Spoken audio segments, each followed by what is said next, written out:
Hello friends, good afternoon. This is Titus from Salem classes. Today we are going to look chapter number 3 CBSE English Literature and Language.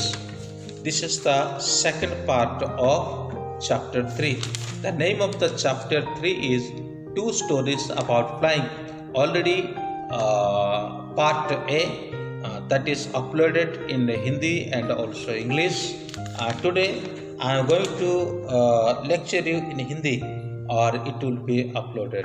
So मेरे पास इसका English video already upload किया हुआ है मेरा channel पे, आप उसको देख सकते हैं. तो ब्लैक एरोप्लेन के जो मिस्टीरियस स्टोरी है उसके बारे में मैं आज आप लोग को हिंदी से बात करना चाहता हूँ. तो दोस्तों, मैं यही चाहता हूँ कि आप ज़्यादा से ज़्यादा इंग्लिश वीडियो देखें, क्योंकि आप इंग्लिश मीडियम स्कूल में पढ़ रहे हैं. I request you must have to see English video because you are studying in English medium. If those who are studying in Hindi medium, they can watch the Hindi video also. As for we are studying English, so it is good to see English video. जब हम English पढ़ रहे हैं तो English video देखना अच्छा है. फिर भी जो विशेष कमज़ोर बच्चे हैं और वो हिंदी से देखें, इसलिए मैंने कोशिश किया हूँ कि हिंदी से बनाऊँ. मैं बेसिकली उड़ीसा से हूँ और फिलहाल राजस्थान में रह रहा हूँ, तो मेरा हिंदी भी इतना अच्छा नहीं है, तो हिंदी के लिए कोई इस तरह का कोई कमेंट ना करें. तो जिस तरह से मतलब आप कोऑपरेट कर सकते हैं, आप जरूर कोऑपरेट करें. तो ये स्टोरी ब्लैक एरोप्लेन है, और जो स्टोरी ये वही स्टोरी है जो पहला स्टोरी जिस राइटर ने लिखा था, और हिज फर्स्ट फ्लाइट, ये सेम स्टोरी का राइटर वही है, लियाम ओ फ्लेर्टी. सो इसका भी राइटर वही है. पहला स्टोरी तो एक इमेजिनरी स्टोरी है, और ये जो सेकंड स्टोरी है ये एक मिस्टीरियस स्टोरी है. ये मिस्टीरियस स्टोरी है, और ये हम देखते हैं कि राइटर जो है अपना डैकोटा एरोप्लेन को लेकर के और फ्रांस से अपना जर्नी को शुरू करता है ना, अपनी यात्रा को शुरू करता है. और अचानक से वो जैसे यात्रा कर रहा होता है, एक बड़ा सा बादल, काला बादल उसके चारों ओर मंडरा जाता है, और उसके जो प्लेन का जो कंपास है, रेडियो है, वो सब फेल हो जाता है. फिर साथ ही साथ पेट्रोल भी बहुत कम ही बचता है, फ्यूल भी बहुत कम ही बचता है.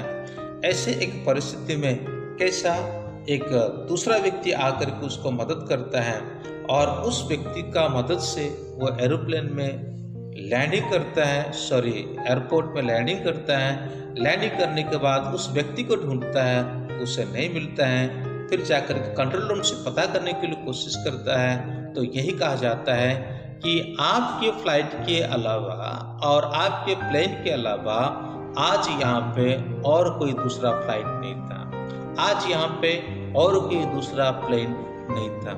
ये बात सुनकर के वो ताजुब हो जाता है, और इसलिए इस स्टोरी को मिस्टीरियस स्टोरी कहा जाता है. तो ये तो था उसका इंट्रोडक्शन पार्ट है.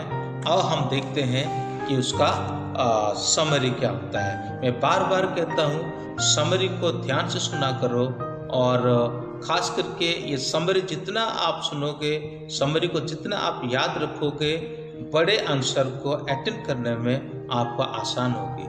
जो आंसर 100 वर्ड का होता है, 120 का होता है, 150 का होता है, ये आप समरी को ही मेमोराइज करके आप लिख सकते हो, और उसी के ज़रिए आपको नंबर स्कोर हो सकता है. तो आओ फिर हम उसका समरी को देखते हैं. ऑथर जो है अपनी यात्रा को शुरू करता है अपनी पुराना जो डैकोटा एरोप्लेन है उसे लेकर के. ये लगभग रात को 1 बजे का समय होता है, और जब वो अपनी यात्रा फ्रांस से शुरू करता है, और वो इंग्लैंड की तरफ को अपनी यात्रा को कर रहा है, और पेरिस को जैसे वो छोड़ता है तभी देखता है तो आसमान बिल्कुल निराला है. आसमान में इस प्रकार का कोई भी मतलब चिन्ह नहीं है जिसको चलते ऐसा लगे कि हाँ आगे कुछ खतरा हो सकता है। जो स्टार्स है वो शाइनिंग कर रहे थे और मून है वो बराबर रूप से अपना किरण दे रही थी। पूरा का पूरा जो आसमान का जो माहौल है ना, कोई बादल नहीं था, बिल्कुल क्लियर एंड क्वाइट इन्वायरमेंट था। There was no doubt something will happen in future, something will misfortune will happen in future, no doubt was there. कोई भी डाउट वहाँ पर नहीं था, सब कुछ बहुत अच्छा था। वो अपने यात्रा को शुरू करता है, मन में अपना ड्रीम देखते हुए जा रहा है कि कैसे वो सुबह लंदन में उतरेगा, इंग्लैंड में उतरेगा, उतरने के बाद अपने परिवार को मिलेगा, अपने परिवार के साथ कैसे वो छुट्टियाँ बिताएगा, यानी हॉलीडेज को स्पेंड करेगा। और साथ ही साथ उसको यही था कि सुबह का जो ब्रेकफास्ट है मुझे मेरे परिवार के साथ होना चाहिए। ऐसा एक सपना देखते हुए वो उड़ रहा है और उड़ते उड़ते फिर उसने मन में सोचता है कि चलो थोड़ा कंट्रोल रूम से संपर्क किया जाए। फिर उसके बाद वो कंट्रोल रूम से संपर्क करता है और कंट्रोल रूम को यही कहता है, पेरिस का कंट्रोल रूम को यही कहता है कि मैं अभी इंग्लैंड की तरफ जा रहा हूँ। फिर कंट्रोल रूम वालों ने भी उसको एडवाइस देते हुए यही कहा कि 12 डिग्री वेस्ट की तरफ से आप थोड़ा उतर जाओ, आप थोड़ा घुमा लो, अपने डायरेक्शन को चेंज कर लो। उनकी सलाह को मानते हुए उन्होंने क्या किया कि अपने डायरेक्शन को थोड़ा बदल दिया और सब कुछ अच्छा था, सब कुछ बढ़िया चल रहा था, कोई भी दिक्कत नहीं था, कोई भी परेशानी नहीं था।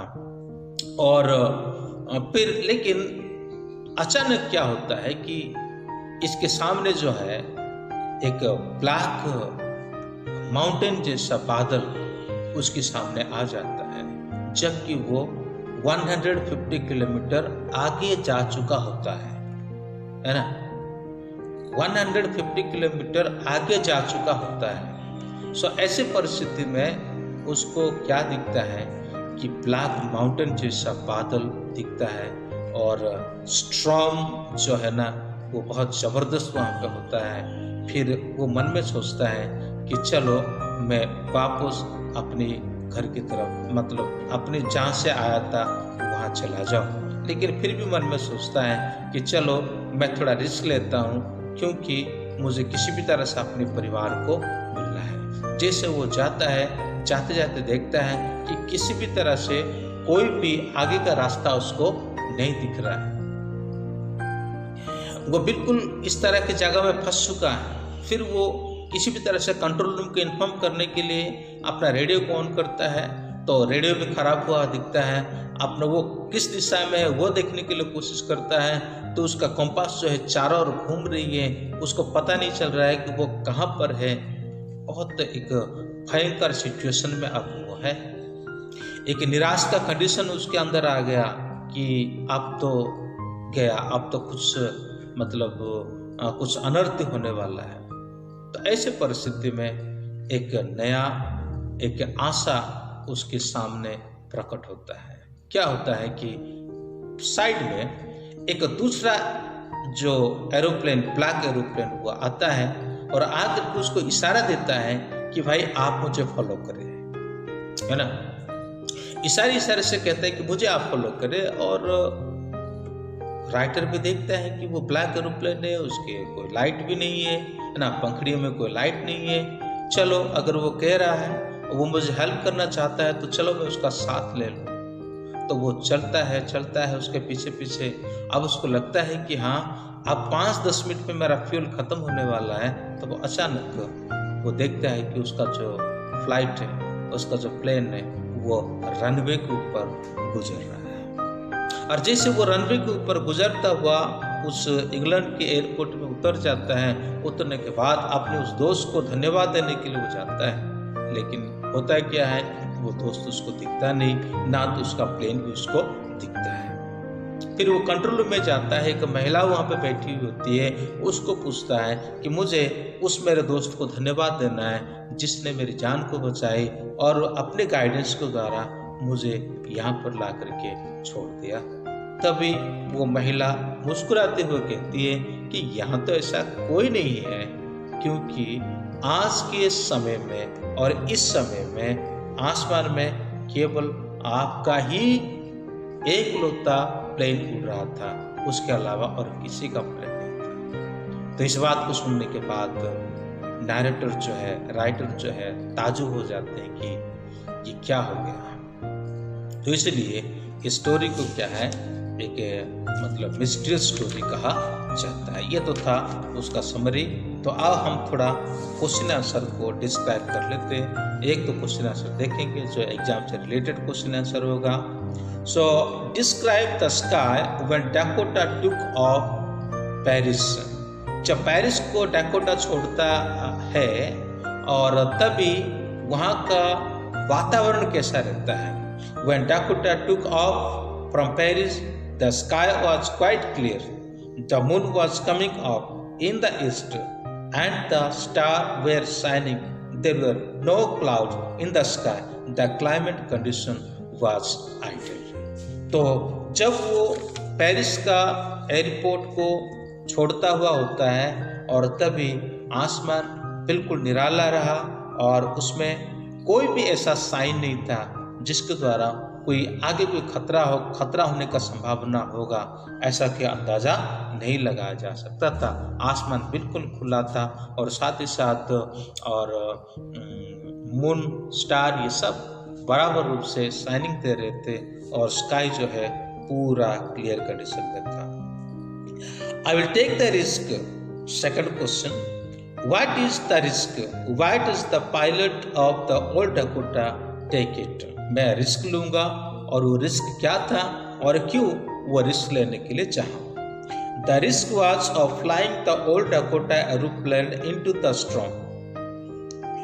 The pilot took it as he wished to reach home as soon as possible and to be present at the breakfast table with his family in the morning. Risk लेने के कारण यह था कि वो किसी भी तरह से अपना घर पहुंचने के लिए चाह रहा था और साथ ही साथ वो यही चाहता था कि सुबह का जो ब्रेकफास्ट है मुझे अपने परिवार के साथ करना चाहिए। What difficulties did the narrator face? Question number 3. While flying in the storm. ये क्या परेशानी उसको उठानी पड़ी, कौन सी डिफिकल्टी उसको उठानी पड़ी जब वो आसमान में उड़ रहा था। The difficulties that the narrator faced were that all the instrument of his aeroplane stopped working. He could not see anything as there were dark clouds all around. The radio became dead and the compass was turning round and round. रास्ता आगे का कुछ नहीं दिख रहा है। Compass जो है राउंड एंड राउंड पर टर्निंग हो रहा था। रेडियो भी खराब हो चुका था और उसका फ्यूल जो है वो भी खत्म होने के कगार पे था। Fourth question. A pilot is lost in the storm clouds. Does he arrive safe? Who helps him? ये पायलट जो है स्टॉर्म में खो जाता है, क्या वो सेफली अपनी जगह पे पहुंच जाता है और कौन उसे मदद करता है? Yes, the pilot arrives safe on the runway. He is helped by another pilot of a mysterious plane. He vanished soon after the narrator landed on the airport. The pilot of the other plane guided him to a safe landing. हाँ, उसे एक दूसरा pilot जो है बचा लेता है और वो सेफली आकर के लैंडिंग कर लेता है। What shocked the narrator after landing safely? जब वो नीचे उतरता है, उतरने के बाद उसको कौन सा चीज है जो उसको आश्चर्यचकित कर देता है? The narrator was shocked to land safely after struggling against the black storm. Besides, he wanted to thank the other pilot who showed him the way, but he too nowhere to be seen. It was a sort of secret help of which no one was aware. So यही था उसका question answer और यही था उसका summary. मैं उम्मीद करता हूँ कि आप सभी को ये समझ में आ गया होगा। अगर कोई प्रॉब्लम है तो आप कमेंट करें, और अभी तक कोई सब्सक्राइब नहीं किया मेरा चैनल को तो प्लीज़ सब्सक्राइब करें। Thank you. may God bless you. Have a good day.